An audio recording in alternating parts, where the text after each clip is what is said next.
Long before the Avengers were assembling on the big screen, the heroic Superteams of Gerry Anderson were saving the world every week on television.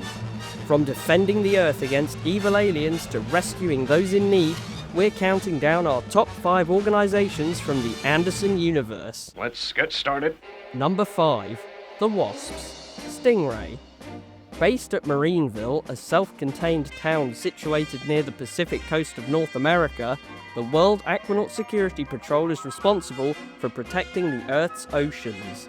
The man in charge of this outfit is former naval officer Commander Sam Shaw. This is a tough organization and we're doing a tough job. Who oversees operations from the main control tower, alongside his daughter Atlanta and Lieutenant Fisher. Marineville is built on hydraulic supports, which enables the entire complex to be lowered into a vast underground bunker during emergencies, protecting it from attack. The flagship of the World Aquanaut Security Patrol is Stingray, an advanced super submarine capable of speeds of up to 600 knots. Stingray is normally manned by a team of 3. Captain Troy Tempest, hydrophones operator Phones Sheridan, and Marina, a native of the undersea city of Pacifica who is unable to speak. The Stingray crew explore uncharted territories, investigate peculiar happenings, and defend the land against the many hostile undersea races. Chief amongst these are the forces of Titan, ruler of the city of Titanica, who has sworn the destruction of all Terranians. Luckily, the Wasps are on hand to make sure that doesn't happen anytime soon. Number 4. Shadow UFO. Under the leadership of Commander Ed Straker, the task of the Supreme Headquarters Alien Defense Organization is to combat an extraterrestrial menace in the form of aliens of a dying race who visit Earth to steal human organs in order to keep themselves alive. Among Straker's key personnel are his 3 colonels, Paul Foster, Virginia Lake, and Alec Freeman. Now don't panic, Alec. Shadow HQ is concealed beneath Harlington Straker Film Studios in England. 400 people work up there, and not one of them knows all this exists. Access is via Straker's office. The entire room descends underground to the secret headquarters below. Shadow's first line of defense against the aliens is its moon base, usually under the command of Lieutenant Gay Ellis. Stationed at the base are a fleet of Shadow interceptors, each armed with a powerful low-yield atomic missile. When SID, Shadow's Space Intruder Detector satellite, tracks incoming UFOs, the interceptors are launched from their crater housings to destroy them before they reach the Earth. Should any UFOs manage to evade the interceptors, Shadow has a fleet of skydiver submarines on constant patrol beneath the oceans. Once alerted by Shadow control of the UFO's position, a skydiver races to the scene and launches Sky 1, a small fighter jet which detaches from the front section of the submarine. Should a UFO actually make a landing on Earth, Shadow will deploy its mobiles, a fleet of Caterpillar-tracked vehicles used to transport personnel to the landing site.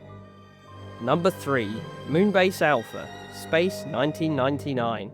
Led by Commander John Koenig, Attention everyone. the inhabitants of Moonbase Alpha are a self-contained community located in the crater Plato on Earth's moon. The base was originally designed for scientific research and deep space exploration purposes. However, in 1999 it became a monitoring station for the disposal of nuclear waste from Earth on the moon's far side. Atomic waste disposal is one of the biggest problems of our time. On September 13th that year, an increase in magnetic radiation detonated the waste stored in Nuclear Disposal Area 2, causing a chain reaction and blasting the moon out of Earth orbit. We have been completely cut off from planet Earth. With the moon hopelessly lost in deep space and with no hope of returning to Earth, the personnel of Alpha struggle to survive in the hope that they will one day find a habitable planet they can call home.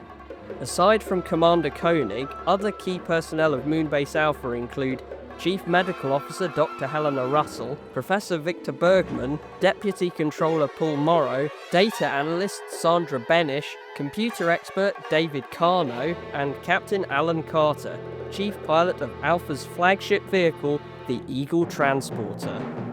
Number 2. Spectrum, Captain Scarlet. Formed to maintain peace on Earth, the Spectrum organization operates from Cloudbase, a vast floating aircraft carrier hovering on the edge of Earth's atmosphere. The agents of Spectrum were specially chosen from various world government services and are each assigned color code names. In charge is Colonel White, who supervises all Spectrum operations along with communications controller Lieutenant Green.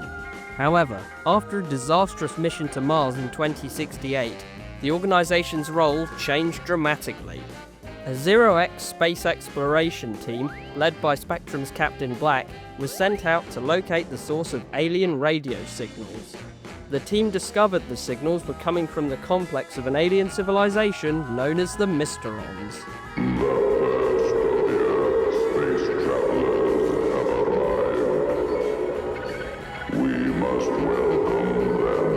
Mistaking the friendly intentions of the Mysterons for an attack, Captain Black gave the order to open fire. Okay, Lieutenant, let him have it. Completely destroying the complex. Using their incredible power of retrometabolism, the ability to reconstruct matter, the Mysterons rebuilt their complex and declared war on Earth as an act of revenge for the unprovoked attack.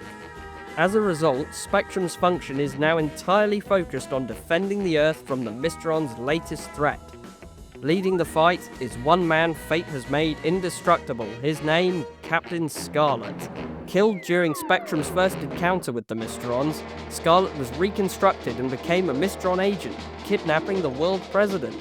The Mysterons' hold over Captain Scarlet was inexplicably broken after a shootout with fellow Spectrum agent Captain Blue, which caused him to fall 800 feet from the London car view.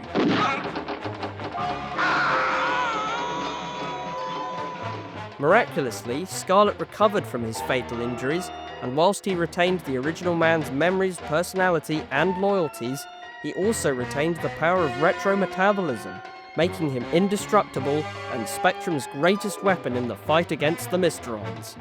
As well as Scarlet and Blue, other captains in Spectrum include Ochre, Grey, and Magenta.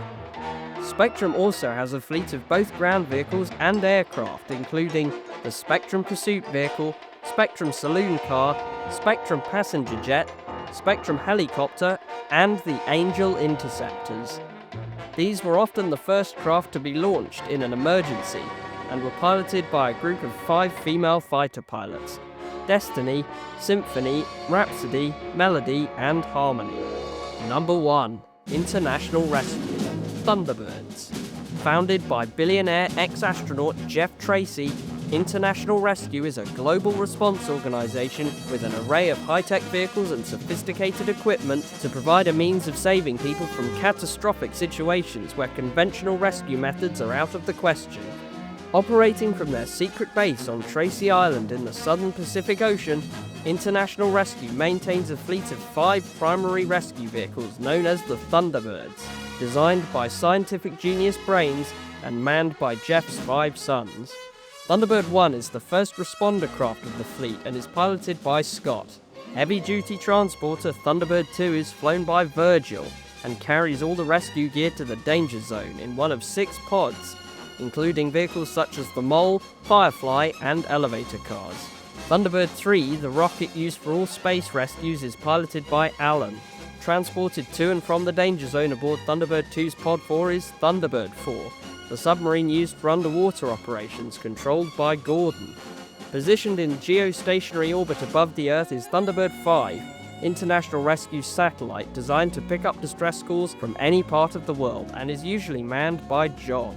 Whether disaster strikes on land, in the air, in space, or under the sea, International Rescue will always have a vehicle for the job. Other members of International Rescue include Engineer Tintin, her father Kirano, and Grandma Tracy. Jeff can also call on a worldwide network of agents to assist in operations. Chief amongst these are London agent Lady Penelope Crichton-Ward and her butler Parker, who carry out their missions in F.A.B. a modified Rolls-Royce equipped with a number of high-tech gadgets. With their motto being, Not to give up at any cost. International Rescue will stop at nothing until the people are saved and the mission is complete. International Rescue saved us. And that's it for our list. the super teams of Gerry Anderson are iconic for their advanced technology, futuristic vehicles, and fashionable uniforms. Which team would you join? Let us know in the comments. Thank you for watching, be sure to like and subscribe to stay up to date with all things Gerry Anderson, and we'll see you next time.